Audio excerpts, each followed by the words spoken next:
Hello, Lee Nishri Hewit. Hello, hello. Thank you for agreeing to share your thoughts. I know you have a lot to share from your experience. Thank you so much for helping me in my research journey of what it takes for Israeli non-native English speakers to be one inside the English or the American theater industry. Musical theater, straight theater, screen, whatever. Mm-hmm. My pleasure. Thank you for having me. Lee, Yes. what brought you to New York? When and why? So I moved to New York almost 10 years ago to go to school for theater, to study musical theater, which I started doing back in Israel, and decided that I wanted to do it when sort of the center of it, the world, the center of the world for musical theater. So I went to New York and I studied the American Musical and Dramatic Academy. And yeah, that's what brought me there, wanting to do theater. Did you have English from home, or English was a struggle you began solving when you got there? I've been fluent in English from a fairly early age, probably from age 14 or so, just because I think that I just watched so much TV when I was a kid that it's sort of, I absorbed the language. So it wasn't quite that I learned it in school, and my family doesn't speak English at home. No one from my family is from an English speaking background. So it was really just absorbing, I think, English through the TV. I like to say that Jerry Seinfeld was my first English teacher. And so the language in itself was never a struggle. I read books in English from a young age. I would say that even my accent wasn't that noticeable. It was definitely noticeable. Nobody would have mistaken me for American, which they do now. But when I came here, it wasn't that if I talked in the street, I sounded like this, and everybody would say, "Oh, this is the Israeli guy." Yes, the minute where are you from? No, so it wasn't quite to that extent, but it was definitely noticeable, and that's something that I was told very often in school. The teachers kept bringing it up, just so you know, you have an accent, and that's something that will get in your way. That's something that I was told very, very frequently, and that sort of put me on the path to what I do now, to accent work, which is how I make a living right now, by teaching and coaching various accents for screen and stage. So because I kept being told, like, will get in your way, you'll only be cast as non-American roles. I mean, I didn't look necessarily un-American, definitely Jewish. I mean, the nose is there, but I could pass for like an American Jew, not necessarily just by looks alone. So they told me, you really want to make sure that that the accent is there to match.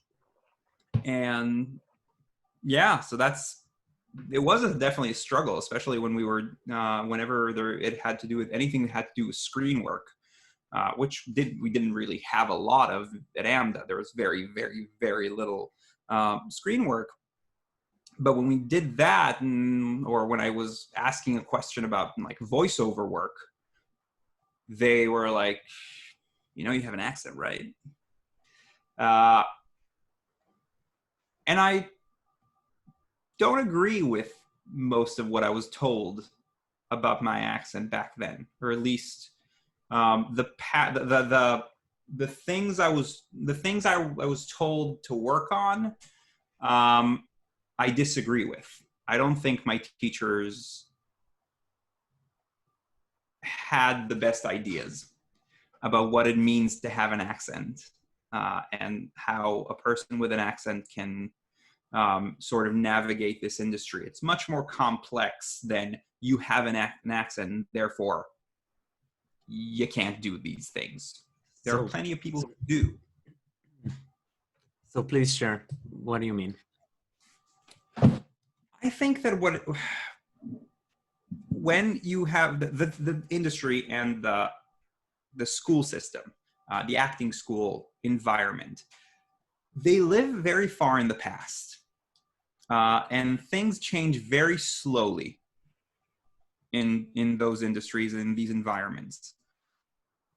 And I think that what once upon a time, everybody that went to school, it doesn't matter where they were from, doesn't matter if they were from within the United States or like they were told there's a certain way you have to speak.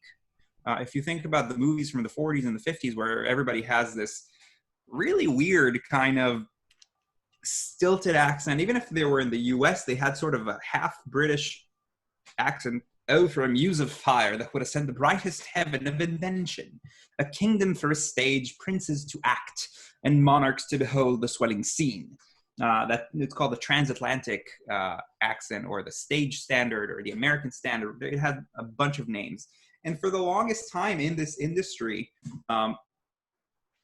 that's how, unless there was an accent specified in the script, this is what you had to sound like. Doesn't matter if you were from Texas, doesn't matter if you were from Minnesota, doesn't matter if you were from the West Coast. There's like, no, there's a neutral sound. There's a correct sound. And in England, there's a similar thing. RP, received pronunciation, had that sort of status for the longest time. In a way, still does. I know the industry, it is moving away from there. It's things are changing, but the idea of a correct sound, you have to sound this way to make it in the industry. Mm-hmm. For very long, that was true, but that is changing. And thank God, because it erases people's backgrounds, people's culture. The thing that makes an actor interesting exactly is the actor, is their history. It's the thing that is special about them. To erase that, especially when you talk about a person's voice, there's a lot of psychology there. There's a lot of identity in our voice, the way we sound. And for you to be told that how you sound is wrong, that's damaging to a person's psyche. That causes you to think there's something inherently wrong about who I am. And unless I change this thing about me, because when you change the way you speak, you change you. That seems abusive to me. Yeah, I agree. And back when I was told that 10 years ago, I took it to heart, and I went to every extra voice lesson that I could, and I worked to erase any trace of Israeliness from my voice, so I could sound the way I do now. So people on the street would ask me the first, like after I order my, my coffee, say, hey, where are you from? I hate when it happens. It annoys me. I'm like, all of the work I've done still. Yeah. Or sometimes people look at me, you're from Israel? And I'm like,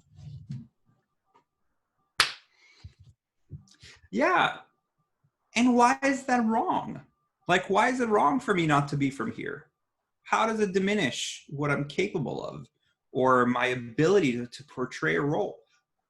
I put myself through when I was in school, I was like, okay, I'm going to change this. And I worked daily to perfect every vowel shape into the correct thing, the sound that I was expected to have. And I learned a lot about my voice. I learned a lot about this system.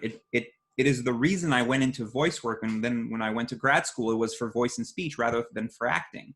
I wouldn't be doing what I do now, which I love, had I not done that before, had I not put myself through that sort of torture.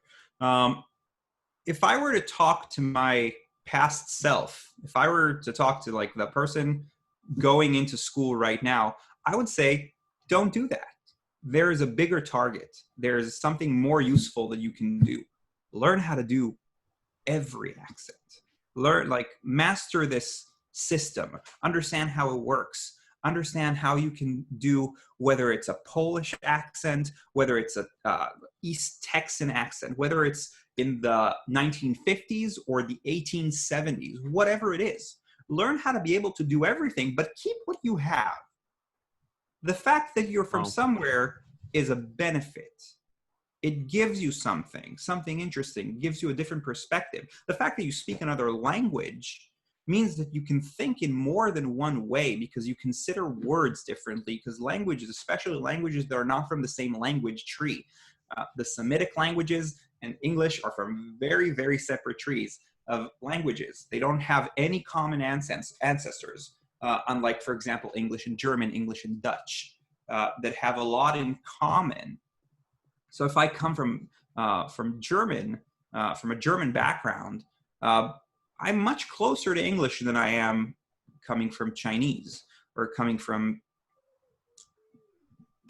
any non-Indo-European language, and Hebrew is one of them. So you consider language differently. That gives you a different perspective. That's a good thing. So I would say learn a skill. Learn to be very, very good at something because it's useful for any actor, not just useful for you as a foreign actor. Because actors that can do a bunch of accents get work. Think of some of the greatest or most famous actors out there. Meryl Streep does a ton of accent work. Daniel Day-Lewis does a ton of accent work. Heath Ledger did a ton of accent work. Margot Robbie, who is excellent, does a ton of accent work, very specific accent work. She's Australian. Does she always play Australian? I don't think so. I've seen her do a Long Island character in Wolf of Wall Street. In I, Tonya, she was doing an Oregon, like rural Oregon character, and she was very, very accurate. It wasn't general American. It wasn't a non-specific American accent. It was very, very specific to that character, to that region. It's excellent, excellent work. So if that's a skill that's useful for anyone as an actor, it's a skill worth investing in to understand how the system works and how can I manipulate it and how can I allow myself to make very, very specific character choices. I don't want to just sound general American or general anything. Standard accents are a thing of the past. But if I learn this system, it gives me much more agency, much more power to make specific choices. I think it's an empowering thing rather than the opposite of, oh, I have to change myself. Like, no, I'll keep what I have and I'll learn more. So today, today I'm much more forgiving towards myself when if I'm tired or something and all of a sudden I sound a little more Israeli. So if I say an E instead of I or something, okay, so it happened. It's part of what's there. It's part of my history. It's not something that I want to push away. Where in the past, even if somebody on this, like if that I was talking to noticed something, I'd be beating myself up for the rest of the day that somebody noticed that I wasn't from here after, like you said, after all the work I've done. So there's a lot of abuse, I think, in the way acting schools treat people who come from elsewhere. But especially the thing that we want to remember is it's not just for people who are from a different country. Because I know people who came from the South of the US to acting schools with a Southern accent and were told, ooh, you really don't want to have that. Or I know that England, if a student comes from Yorkshire and to the south of England, goes to school in London and needs to study like, the standard accents, right? Whether it's RP or estuary or whatever, they're all the names that they have for the different flavors of Southern London-based accents. They're being told what you do is wrong. Oh, you don't have a trap boff split, or you say strut and foot with the same vowel. Ooh, that we don't do it here in the South. Because we want to remember that standard accents are usually just the accent of the people in power. The people in power, their sound is correct. The people who aren't in power, they are you speak dialect. And Interesting. actually, in England, more so than the US, the word dialect is much more charged. There's the right way to speak, and then there's dialect, which is Interesting. less than. Lee, I want to, two things that you've said I want to mention. First, is who you are is basically your superhero power as an actor. Don't let anyone blur it up. Stay who you are. That's your uniqueness.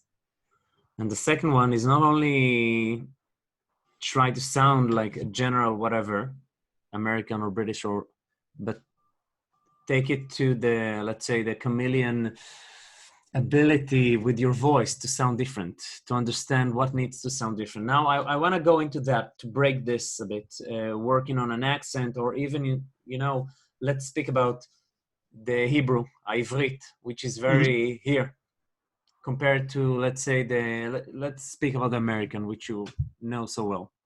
Sure. And another question I wanted to ask, which I think you already answered. So now, after 10 years, you could pass as a local. No one would say where you're from. So it is doable, because I was wondering with another friend of mine who is an actress, and she's an American, she lives in Israel, and she's struggling with the other way around of trying to perform in Hebrew. And she said it will never go away. And I said it will if you work enough. So it's a question, I don't know. Yes. And then she said, no, look at Gal Gadot, she's been doing it for years. Look at other Israelis doing it on screen or stage. Okay, you understand them, but they still have an accent. So we're kind of debating, is it possible to get it off the... It's possible to find different configurations of accents to the point of passing as that sound. Yes, there are plenty of people who do it. It's much easier if you're doing it within your own language. If, like, for example, like I said, a person from Texas moving to New York and needing to, and who has to find, I hate the term general American, but let's go with that. It's much easier to go from within the language because there are certain language things that are closer together. Like I said, a lot of times it's not even getting the sounds right. Even, for example, in Hebrew, we don't have a distinction between I, like in kit, bit, it, and E, fleece, meat, team. There's that difference between that we have two categories in English, E for the fleece word, that's a linguistic term, and I, kit. We don't have that distinction in Hebrew. We don't have these two categories. We have one. We have E. And because we don't have that category, because we don't have it, our brain actually doesn't hear the difference. So somebody will say kit, and one second, I'm just going to connect my computer to the charger because otherwise it will die. So our brain likes order. It likes categories. It likes putting things in boxes. And if it doesn't have the exact box, it's going to put it in somewhere nearby. So a person, for example, who doesn't know that there is a difference between I and E in English will hear those two the same way. That's just one example. But even if you, after a while living elsewhere, you do sort of find that difference between E and I, or between U and U, between E and A. These vowels, even if you find all these shapes that we don't have in Hebrew and you're able to do them, which many people just by absorbing, like living in the environment can do, that isn't just where the accent is. An accent is about the music of the accent that is a much different thing to sort of just absorb, or even what we call everything I'm saying now comes from an approach to accent training called Knight-Thompson speech work, which I'm certified in, which is a newer approach to accent training that is getting very, very popular. It's being taught in many of the big schools now in the US. All of the Yale drama teachers, voice teachers are Knight-Thompson people. I think it's also getting. There are also people in the UK that are certified in Knight Thompson. There are only about 50 of us right now, 50 teachers. Wait, we have a small gap. You finished AMDA, and then. Oh yeah. Sorry, that's a bit of a history. So I was an actor. Which is a very interesting place. You went to study that. Very unique. Yes. So after being an actor for 5 years in New York, meaning that I served a lot of drinks, I decided to go to grad school, and I went to grad school for voice and speech because that was after putting myself through all that work, I decided that was what I do better than other people. Like that was my magic trick. I would do accents, I would do voice stuff better. Because you focused so much, you dwelled so much inside it. You had so many tools already. Yeah, and it's important for an actor to know what puts you in a different category than other people. What can you do? What is your special skill? What is your ace? That will get you work. Exactly. We're not all great at the same thing, which is wonderful. We're like it's so for people to find what it is that you do really well. What is your edge? And that was mine. So when I applied for grad school, I decided to apply for a program for voice and speech at Harvard University, at the American Repertory Theater at Harvard. So I went there for 2 years. Big name. Yes, and very sort of kind of scary at first, but it also was a very small program. It was a program that took one person a year for voice and speech. It was an acting program that takes 18 actors, a few dramaturgs, and one voice person. And I was very fortunate to be that voice person. And I studied under Professor Erica Bailey, who is an incredible mentor and voice teacher that I still work with her today. That I just adore her. So there in that graduate program, I got to work a lot on, I got to coach shows. I got to teach actors. I got to teach voice and Shakespeare, which are my two favorite things. And as part of it, I had to get certified in certain approaches, Fitzmaurice voice work that I did. And I got familiar with this Knight Thompson speech work, which last year I got certified in. And so that's the approach that I'm working. Also, I just got word that this year I'm going to teach public speaking at Harvard. So that's pretty exciting. So I'm going to work with Harvard students just about on this. Would you imagine a kid from Israel 10 years ago coming here with saying, "Excuse me, sir, where is the subway, please? I want to get from here to there." Will be teaching public speaking in Harvard, the big Harvard. Yeah, it definitely wasn't the plan, but I'm It's like in football, getting you from, I don't know, some small suburb in Israel to play in the Champions League. It's nuts. Do you realize the journey you've done? It's nuts. It's crazy. It just, I mean, when you're in it, you can't it's when you're in the middle of it, it's hard to see it that way, but it's very exciting. So I'm very happy for you. It's inspiring. Thank you. So everything that I was saying before that about the approach to working on an accent, it's this Knight Thompson speech work, which I just adore. The people, they're the biggest speech nerds that I know, which is exactly what I love. So like I was saying, just knowing the different sounds is not enough for an accent. You can absorb that. You can say, oh, there's a difference between for example, dress and trap, and foot and goose.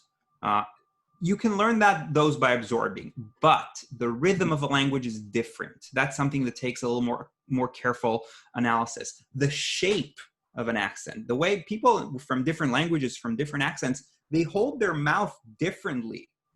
And that basically that's the base of it all, because the way we hold our mouth tells our tongue where it's easy to go.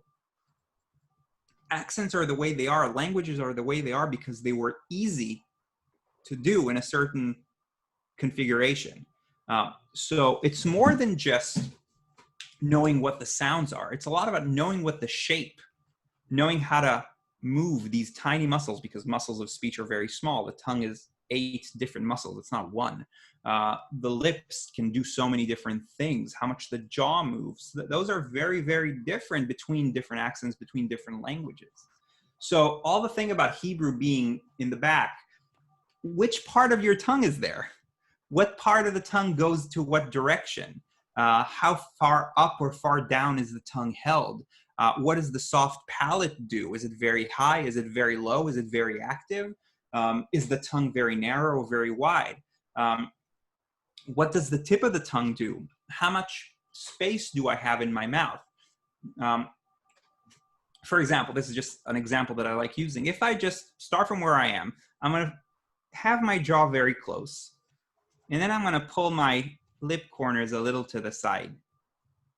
And I haven't changed much about the way I speak, but you already, the resonance of the accent is a bit different. It's placed differently. It's more nasal. It goes a little more into my nose. That's because there's much more limited space in my mouth. So more air is going to go through from the back through my nose.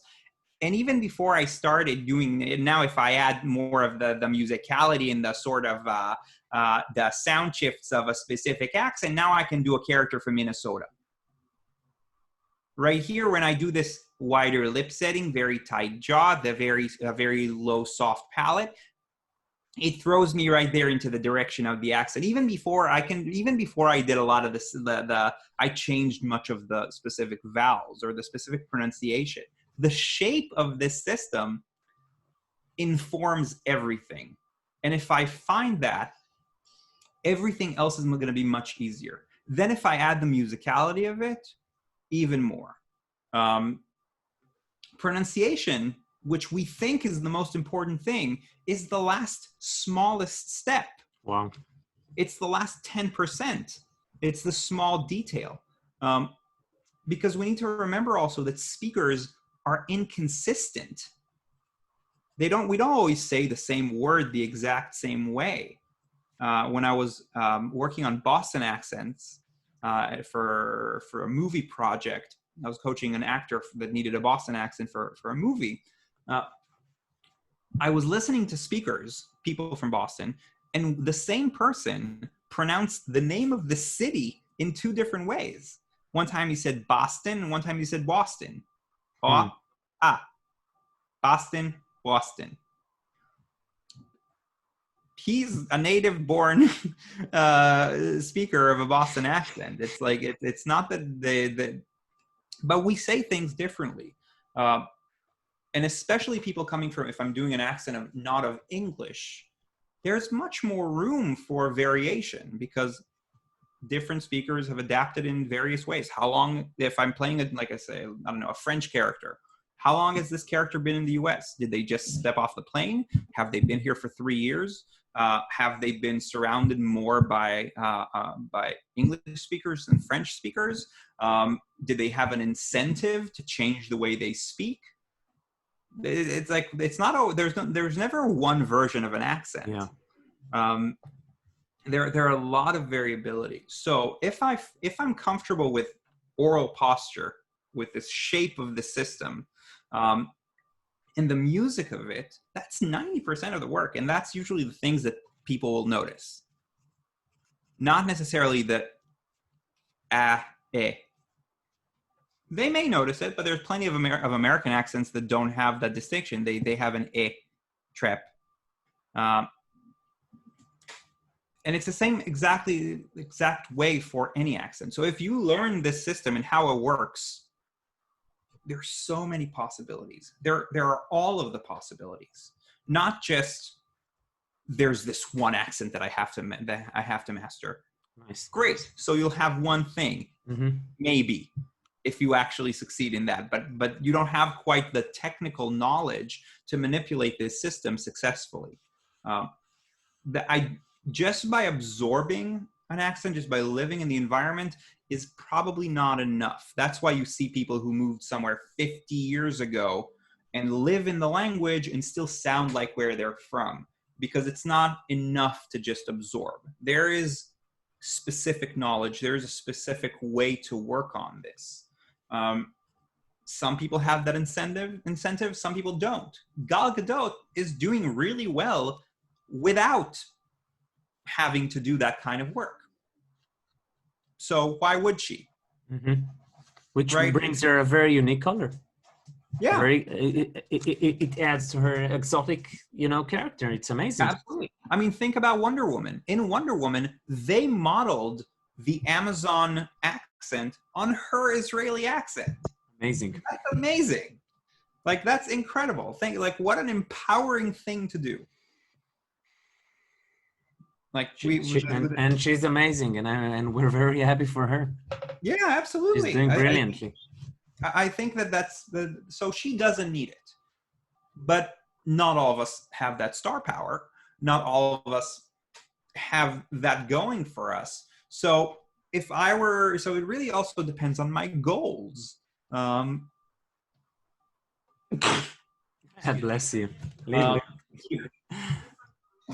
So there is work you can do. You can learn how the system works.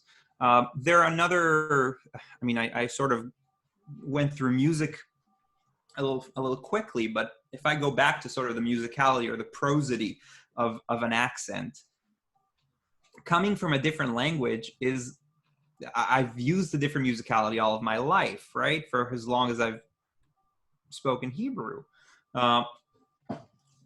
And just like for a quick example, one way to divide languages, it's what's called syllable timed language and stress timed languages. So a syllable timed language like Hebrew or like Italian or Spanish, every syllable in the word sort of has the same amount of time. That's why it's syllable timed. They have a fairly similar length of syllables, even though some of them have what we call short and long vowels. That's a little less relevant. Still, syllables get about the same time. Other languages like English, German, Russian are stress-timed languages, meaning that the syllable that gets the stress in a word or in a sentence, the syllables that matter most for what I'm trying to say, they get more time, and everything else shrinks to really short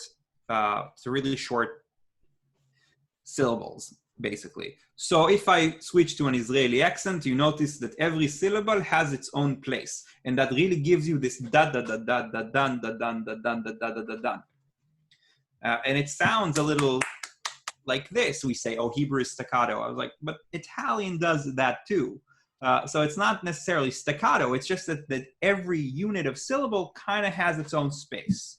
So if I move to an Israeli accent, da, da, da, da, da, da, da, I speak right now, dan, dan, dan. It has that sort of segmentation because all the syllables have the same length.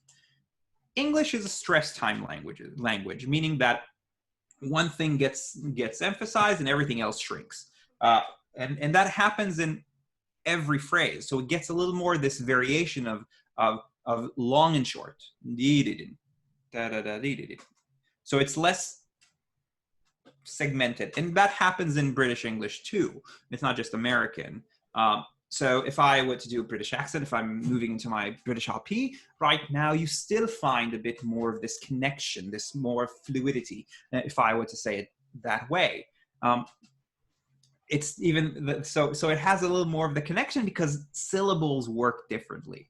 So, and that's not something that I can sort of understand just by listening or just by absorbing. That requires a certain amount of analysis and a certain amount of practice. Some people can do it. I'm not saying that that it's something that is impossible. Some people have an ear for things and they can just do it. And that's great.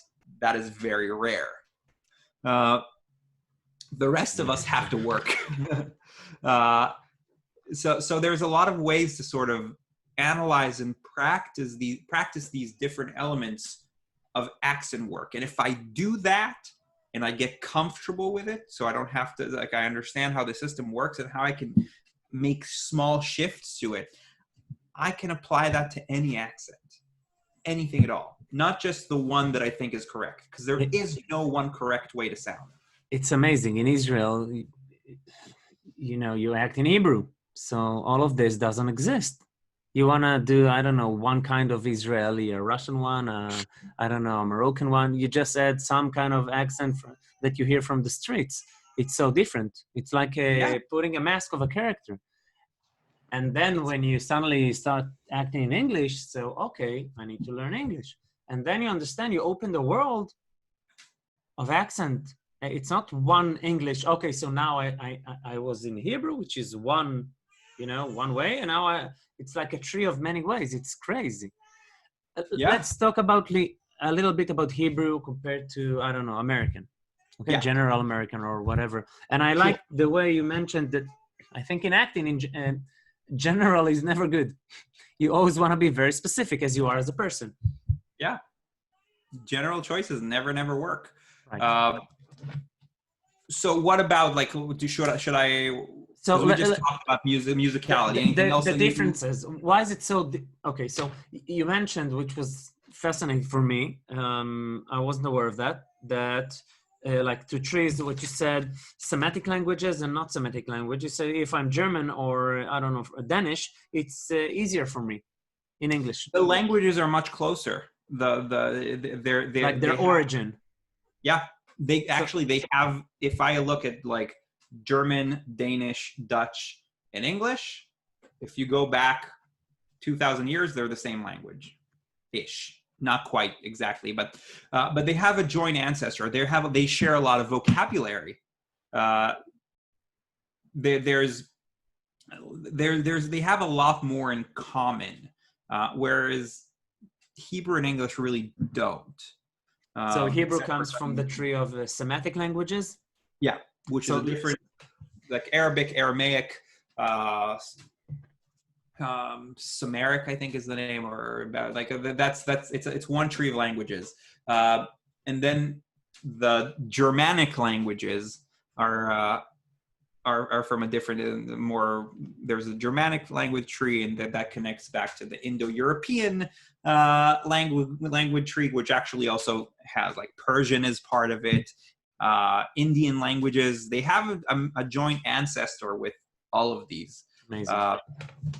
But that we're going back thousands of years. But more closely today, Dutch, Danish, all these are much closer than Hebrew is to English.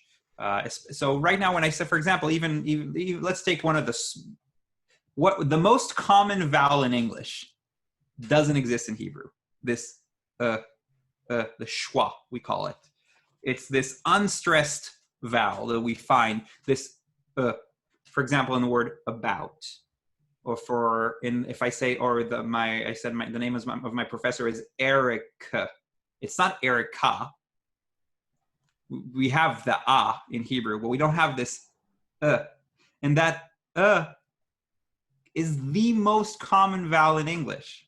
Wow. It appears when I say the word the, or if I'm saying I'm going to the store. We are not usually taught that there is another vowel there. So if I would say I'm going to the store, to the store. So I'm using vowels that are not at all there because I'm not familiar with this most common vowel that is spelled in a million different ways. It can be spelled with an A and with an O and with like an OU. There's another reason why English is misleading is because the spelling of English is a mess. English spelling is an absolute mess because it's a Germanic language that had, like, when the Vikings came and conquered the north of England, then Old Norse was a huge influence, and like all the northern parts of England have a lot more sort of Viking influence than the South. And then the French came over in 1066 and then injected Latin through French into the language, and the spelling sort of has all that history in it. Wow. But it's real confusing if I come to it and I didn't grow up with it. It's hard for native speakers too. English spelling makes no sense, and usually the spelling of a word won't tell you how it should be pronounced. Take the word women, WOMEN.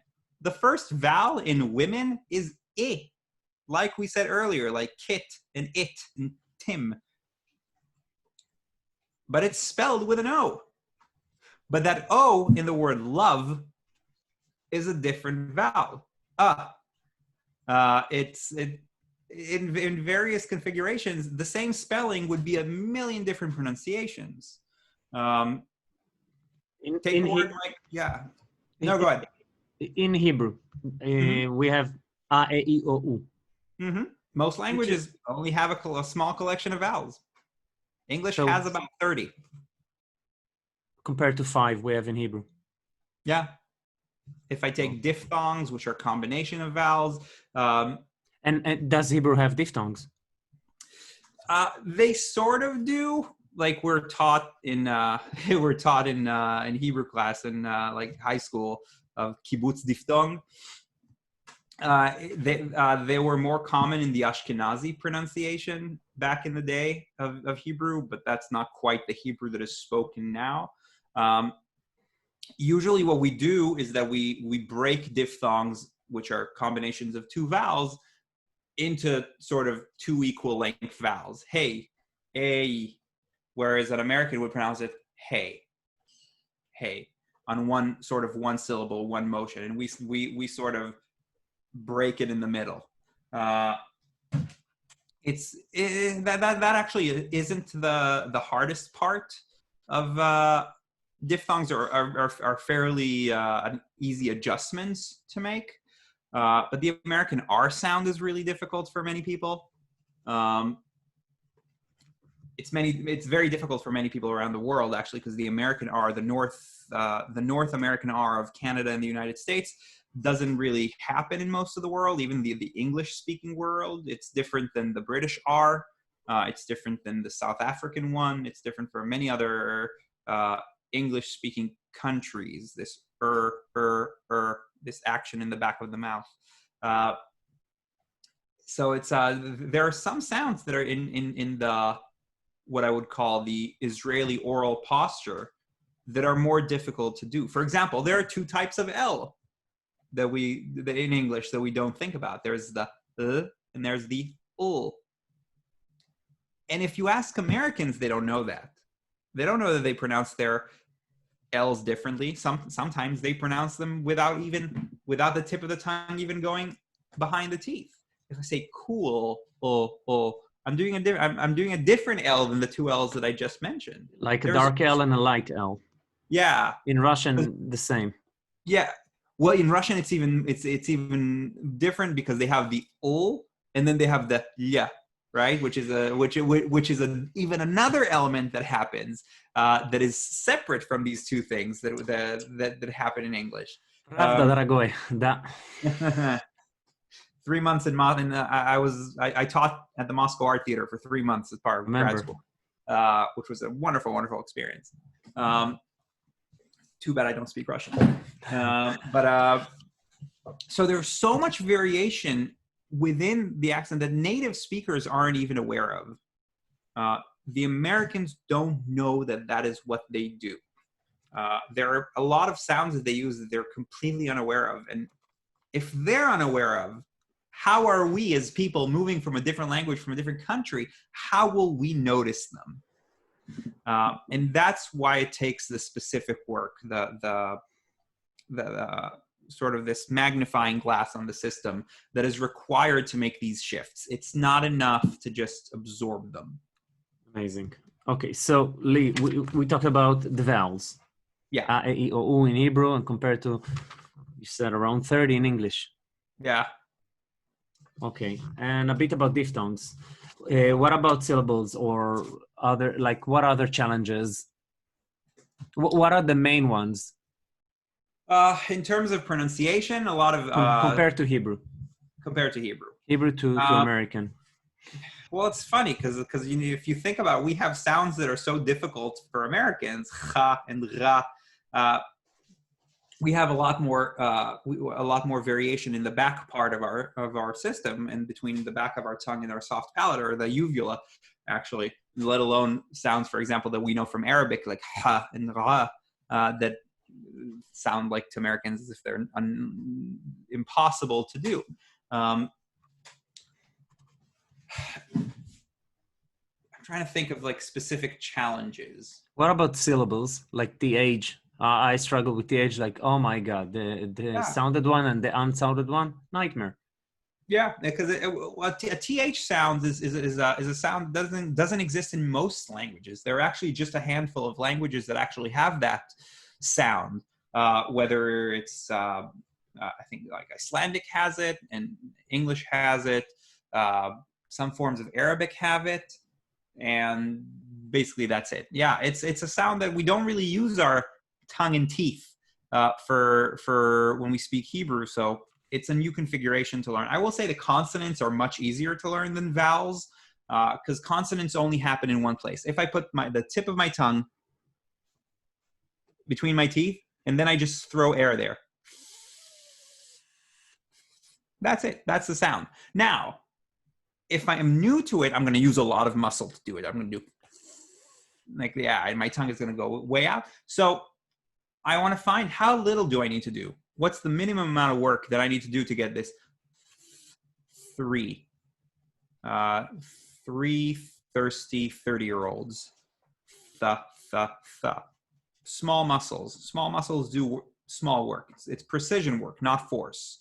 And then if I know that I can, if I add some vibration of my vocal folds, I'll get these, those, them. Then I'll find these shapes. And if I work on this long enough, I will learn this new muscle memory of this extra action. And you can do, and I think that the approach that I come from, this Nye Thompson approach, says learn how to do every sound in every language, every single one.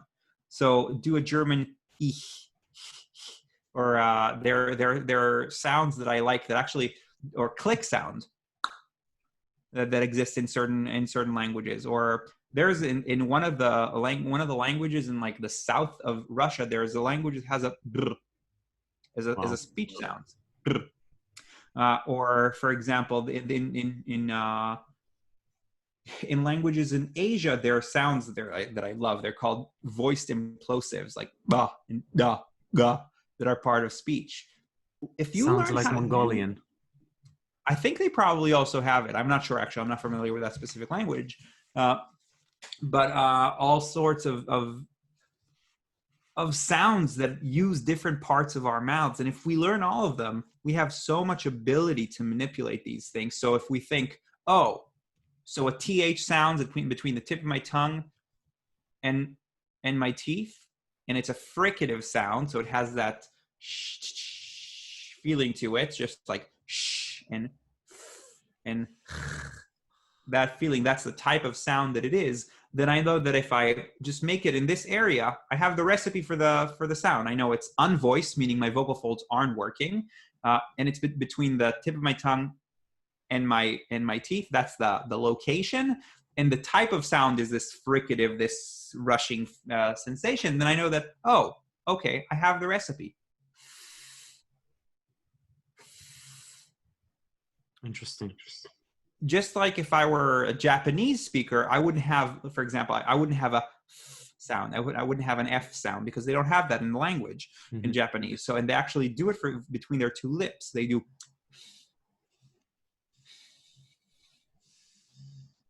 So that's, if I can find that sound on my lips, I can find also that's the same type of sound between the tip of my tongue and my teeth. And then maybe for between the center of my tongue and my hard palate for, and then the same thing for my soft palate, for example, like in Russian, хорошо. Хорошо, да, конечно. And then if I go farther back and between my tongue and my uvula, I'll get like we do in Hebrew, which is different than the Russian. Right.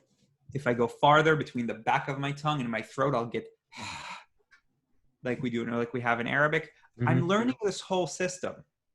And once I am familiar enough and I have enough skill to find all these places, I can find the repeating patterns in a certain accent, whether it's so-called General American, whether it's, Liverpool, whether it's South Africa, whatever it is that I need. I'll have the tools for any role that I have to play. If we take the Hebrew, for example, Lee, we talked about vowels, we talked about consonants. What about placement? So Hebrew, we mentioned, is very back. Well, the question is always, what is very back? Which part? It's not that everything is in the back there.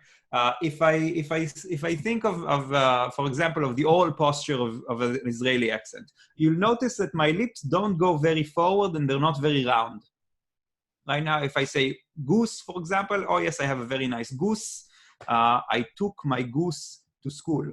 You'll notice that my lips didn't round very much on any of this. Whereas if I were to say I took my goose to school, you'll notice that my lips are much more round in my American accent. If I were to do this in a British dialect, I would say I took my goose to school, which is even rounder than my American accent. So that's one thing. So the lips don't round as much in Hebrew and in an Israeli accent as they would. So that's one thing. Another thing is that my jaw doesn't move very much. You'll notice that my jaw is sort of in place. It doesn't go up and down. It's also fairly close. I don't open it a lot. If I'm trying to do something from the South of the U.S., I'm going to open my jaw a little more. I like that accent, sir. It's a very old one. It doesn't it's sort of disappearing. So my jaw is going to be fairly close and not very movable. Now, if I think of what my tongue is doing, so my tongue is very high in the back.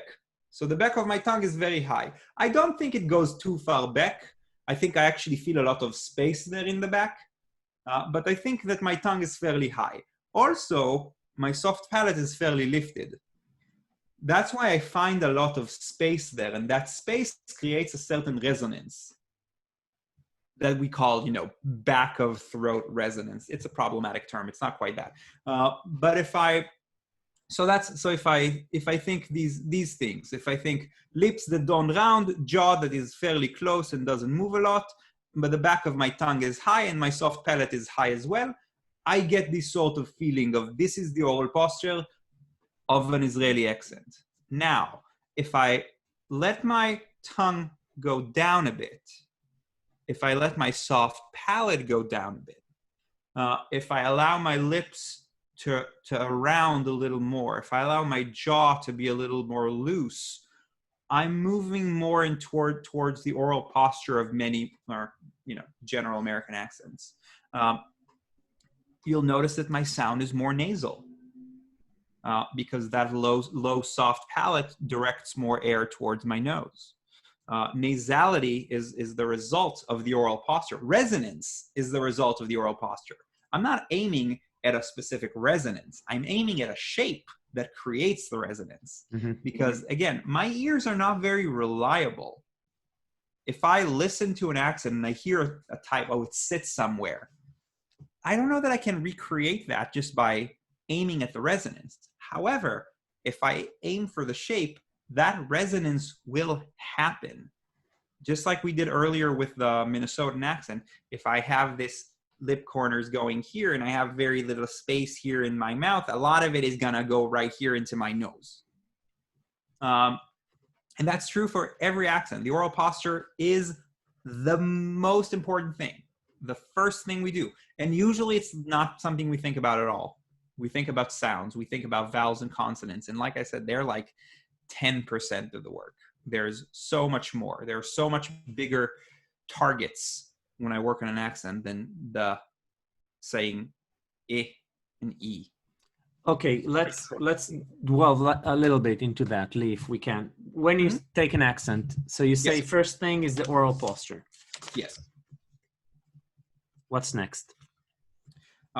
Next, it's the music of it all. It's what is the key? What is the groove of the accent? What's the music of it? How much do I go up and down in pitch? How much movement between those pitches? Because I can have some that has a really wide pitch range, but it sort of changes slowly and in wide arcs. or if I'm working an Irish accent and it has a lot more drive there, and there's a lot more movement within the like. So I have smaller pitch range, but it's very active bounces between them. That's one thing. How do I emphasize words? How do I where is there more motion of music in the beginning of a phrase or at the end? If I'm speaking an American accent and say, oh, I'm going to go to the store, that sort of the emphasis was in the beginning. If I'm moving to a British accent and say, I'm going to go to the store, then it's moving towards the end, which is a different type of music. When you're learning an accent, listening to the music of the people who speak it is a must. I mean, think of a Yiddish accent and think of klezmer music. There's so much of the accent, of the music of the accent, in klezmer music. If you listen to Irish music when you're working on an Irish accent, if you're listening to folk music from wherever, like whatever, if you're doing a Polish character, then listen to some Polish folk music, because it's there. There's a lot to begin there, and that's exactly the problem with standard accents. Standard accents don't have that music. Like there is what is general American folk music? It doesn't exist. It's not, because it's not tied to a specific people. It's sort of a made up thing. If we think of RP was sort of in response to the lower class accents. They Cockney. made. To the Cockney. Yeah. So, for example, the Cockney accent dropped H's. Everybody dropped H's back then. Actually, like the H sound wasn't pronounced 200 years ago in English at all. But then they sort of the people who tried to distinct themselves from the lower class, they made a choice there. So we are going to pronounce the H's. So it's all in response to somebody else. These standard accents, and that's why, first of all, they're not as interesting to me. It's interesting the role they played in history, but to work on them, I don't have a people to listen to. Mm-hmm. And understanding the people of the characters that you play is incredibly important. Like the fact, I mean, when you're an Israeli in the US, you don't behave the same way as everybody else, because you come from a different culture that has different values, that has different things that are okay or not okay to do. Okay, I want to touch about that a little bit with you personally, if I may, but sure. Let's just finish the recipe. So we started speaking about oral posture and then the music of it. And yeah. What would you say the third part? Then it's pronunciation. Then it's the vowels and consonants, understanding what is the collection of vowels and consonants that I need in this particular accent. How do they treat these different things? For example, like I said, we talked about L for a second, and we already saw that there's a bunch of variation between like ul, ya, la. Which of these do they use in this particular accent? We can do the same for T. For example, if you notice in American accents, mostly for example, if I have a T between two vowels, it becomes a da, better, butter, not better or butter. But if I'm in the UK, it's more likely better and butter. Right. Even though in modern days, that is also changing. And sometimes British people do say better and butter. Right. So we have to understand that accents is also a moving target. It's not frozen in time. So that's, for example, the T's. Would you say there is another element, or these are the main three? These are the main ones. These are the big targets. That's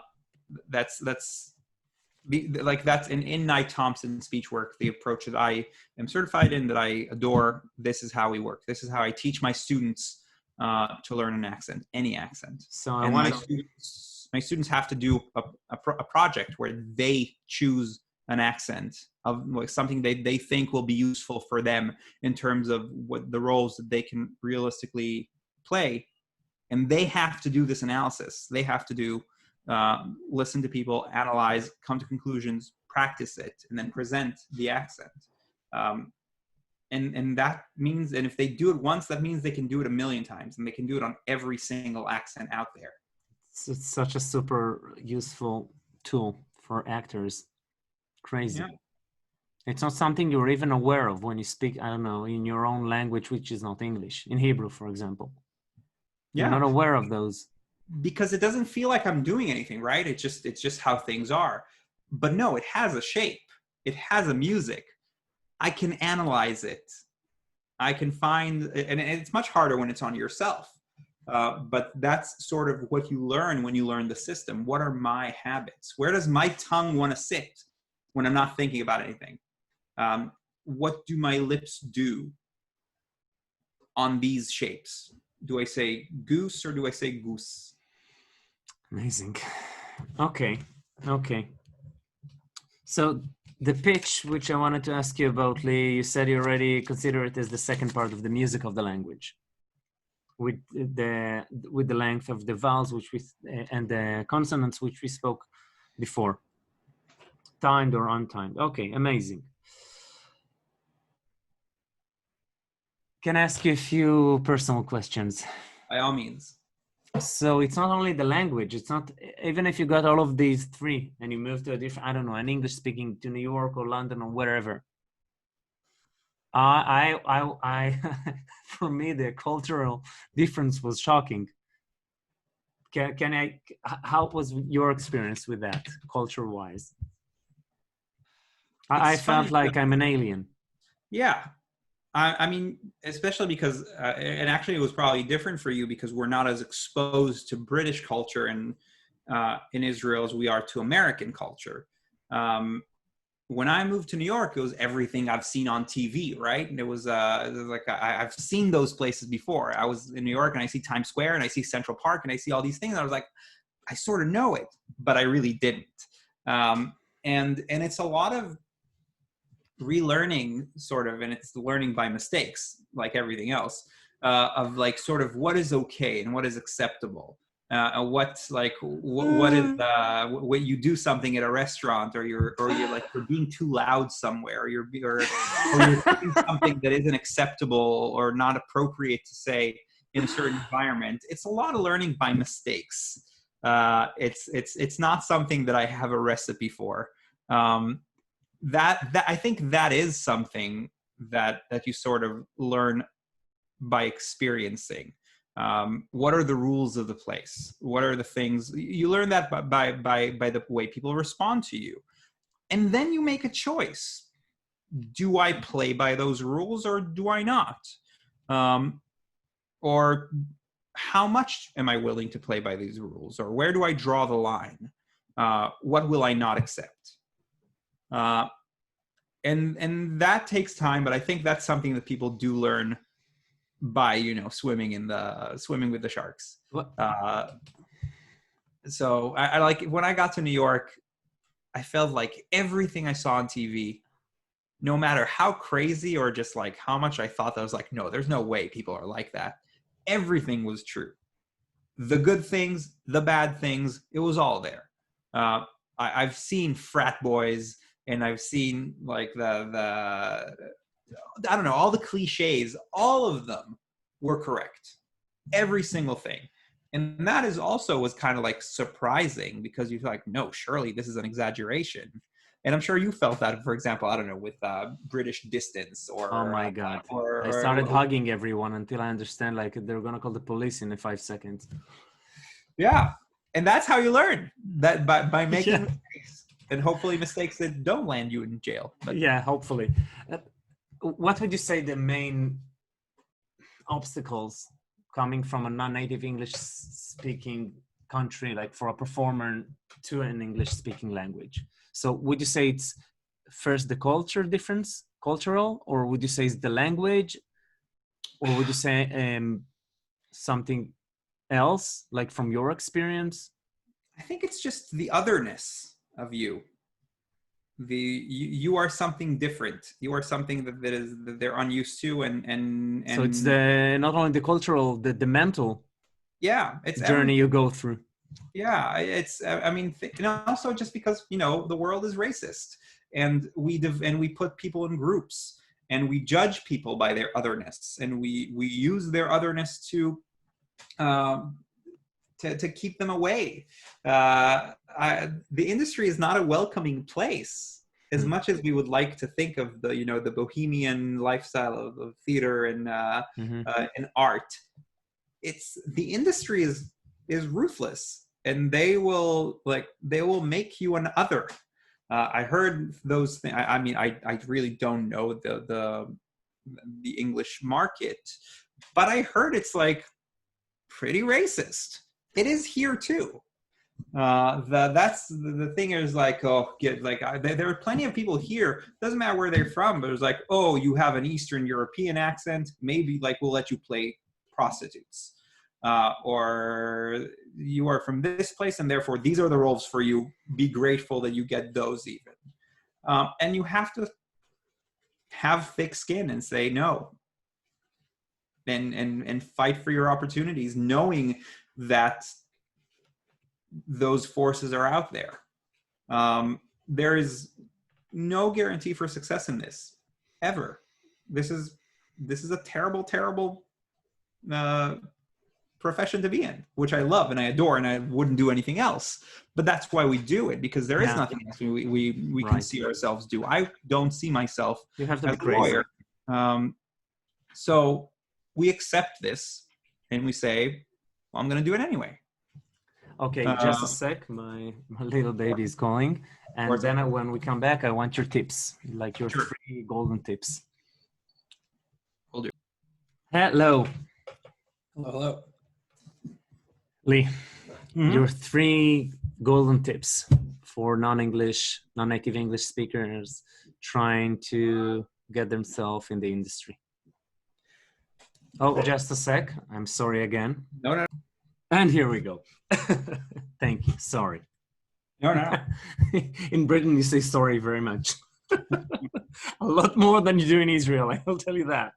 I believe that. A lot more. Your 3 golden tips, Lee, for non-native English speakers who want to make it acting in an English language. See if I can find 3. It's basically all things that I said.